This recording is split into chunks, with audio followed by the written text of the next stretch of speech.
Hello and welcome to Spinster's Library. I'm Claudia and this is my wrap-up for March. As you can see, my lovely cat Minerva has decided to join us and she's enjoying a little spot of sunlight. So let's just hope she's not going to be too distracting. Boop. This wrap-up is a little bit late because I am still recovering from a head cold. But if I don't do this now, then I'll forget about the 2 books I read last month. I've also had a little bit of a jump in subscribers since my last video, so if you're new here, hello, welcome, I hope you like it. Let's get into the wrap-up. As I've just alluded to, I only read 2 books in March, so this video should be fairly short. But before I dive into those 2 books, I want to start with my usual small booktuber shoutouts. In this rather short segment of my wrap-up videos, I always give a shout out to 3 booktubers with under 500 subscribers that I have been enjoying lately. You can find all 3 booktubers linked in the description box. The first channel I want to recommend is Dyslexic Muggle. Let's just take a moment to appreciate the awesomeness of that channel name. Okay, this channel is run by Elizabeth and I have been enjoying her discussion videos in particular. She's done quite a few about booktube as a community, which I can really recommend if you, like me, are into booktube, talking about booktube. The second shout out goes to Books with Brandywine. She's currently doing a Shakespeare month, so she's been uploading a lot of Shakespeare reviews lately, and I like how she reviews them with a lot of enthusiasm and spontaneity. A lot of the time I see Shakespeare reviews and discussions that go into the scholarship and analysis, but I can connect a lot more with her direct way of reading the plays and talking about them. And finally, I want to recommend Charlie Brooke. She's one of those booktubers who read such a diverse range of genre and age ranges that you feel like there is so much more to discover in the literary world than what you are reading right now. And Charlie has a very chatty and casual style that I always enjoy in other booktubers. So go check out these 3 channels. Like I said, you can find them linked in the description box down below. Let's get into the books now. I read a whole 2 books in March, one of which I don't even have here to show you, so you'll have to make do with magically appearing pictures. Now, last month I spent a week and a half in Germany visiting my parents. I didn't do a whole lot of reading while I was there, but I did visit the local bookshop and came home with a whole pile of local literature set in the Black Forest of Germany, which is where I'm from. One of the books I bought and actually read while I was at my parents' was Narrentreiben by Alexander Riekhoff and Stefan Ummenhofer. And this is a local crime novel set in my actual hometown of Villingen. To give you an idea of just how local this book is, the main character in the book is a teacher at my secondary school that I went to, and the very street on which I grew up is the setting for several scenes in this book. So really, it feels a little bit pointless talking about Narrentreiben, since unless you are from my hometown of Villingen, you won't ever read this. But what intrigued me about this novel in the first place was the fact that the murder mystery is set during the time of carnival, which is a massively big deal where I'm from. It's called the 5th season. I'm going to blend in some pictures of the general atmosphere in my hometown during that time. So the murder is set during that time, and the traditions, which themselves go back centuries, play a really big part in the plot and the solving of the mystery. On the surface, this was a really fun and really quick read, mostly because I recognized the locations, and I'm sure 1 or 2 characters in the book were actively modeled on prominent local celebrities and well-known people from Villingen. However, and this is something that I find a lot in German books that are concerned with the concept of what we call Heimat, which is communicating this feeling of homeliness and sense of belonging. What I find in a lot of these books is that they tend to portray a very uniform and whitewashed version of life in a small town in the Black Forest. Now, I was born and grew up there, but my parents are Italian immigrants. There's a lot of diversity in my hometown, and yet every character in the book was just very, very German.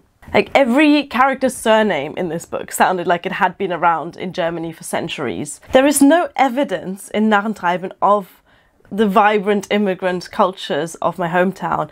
Where are the pizza places, the kebab shops, the Polish surnames, the Russian shopkeepers that I know my hometown has plenty of? Even in real life, when it comes to the season of carnival, everyone suddenly starts putting on this super local dialect that they don't ever use in the other 51 weeks of the year.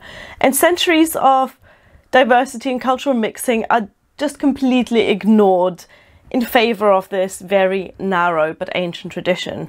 And don't get me wrong, I do love this ancient tradition. I think it makes my hometown a very special place. But I do find it a bit sad that the authors of Narrentreiben fell prey to the same cultural whitewashing that goes on in real life too. Well, that review got slightly sidetracked, didn't it? I really did enjoy this little murder mystery for what it was, and I gave it 3 stars. Let me know, by the way, if you have ever read a book that is set exactly in your little corner of the world and how that book represented the place that you're from. The second book I read in March was The Longest Journey by Forster. This is the 4th Forster novel that I've read, which means that there are only 2 left for me to discover, and I believe this is one of his earlier works. This was definitely the weirdest one of his books so far. The novel follows a young Cambridge graduate named Ricky Elliott through his first years at university and then after he graduates as he tries to find his place in the world. Like in many Forster novels, the characters often function as stand-ins for specific sections of society or specific life philosophies. Ricky is a bit of a drifter. He's not quite sure what he wants to be. He's not quite as intellectual as his gifted university friend Ansel. He doesn't at all get on with his unconventional socialist aunt Emily, but he's also not quite at home with his much more conventional wife Agnes and her brother, who's a school teacher. So Ricky wants to be a writer, but he never lets anyone read his writing, and he ends up becoming a school teacher, despite hating school and having bad memories from his own school time. If you've ever read any Forster, you'll be familiar with the themes of this book. Love, marriage, class and society, and in this one, more than any of his other works that I've read so far, the theme of family and belonging. This is such a short novel that I can't really give much away about the plot without spoiling it. So let me just point out that this book has a lot more plot twists and surprises than any other Forster that I've read, and it also has a lot more death. But that doesn't mean that this is an action-packed story in any way. The book kind of meanders from one scene to the next, seemingly without direction at first, but plot is not the reason why I love Forster, and it's certainly not the reason why I love this book as well. Forster's beautiful writing is so masterfully crafted that I could just read his descriptions of the average workday of a middle-aged accountant. He has a very unique way of creating and describing characters, and he infuses his narration with a subtle humour that reminds me, and I say this every single time I review a Forster book, that reminds me a lot of Jane Austen, but for the 20th century. So if you like Jane Austen, I think you'd also enjoy Forster. But I don't think that The Longest Journey is necessarily the best place to start with his books, because it's just a little bit too weird. Still wonderful, I still gave it 4 stars. Those were the 2 books that I read this month. Judging by the word count of this script, this video ended up being quite a bit longer than expected, mainly due to the rant about South German carnival traditions. The next wrap-up will be a lot more about books, and I can say that with confidence because I've already read 2 books this month, and we're only at the beginning of the month. Go me! Before I finish, let me just give you the curated bookshelf tally for this month. This is my attempt at reducing and containing the amount of books that I own. Out of the 2 paperbacks that I read this month, I am keeping one, this one, The Longest Journey, keeping that on my bookshelf. It's going to join all of the other Forster novels on there. And then the other one, which was Narrentreiben, I left in Germany, so that is now my parents' problem. And finally, I want to share with you my non-book favourite of the month, and that was, it has to be, all of the delicious German food that I ate while I was visiting my parents. I've got nothing to show for it right here, because I've eaten and digested all of it. But let me just present to you the magical dish that is Schupfnudeln. Trust me, this tastes a lot better than it looks. Thank you for watching. Goodbye.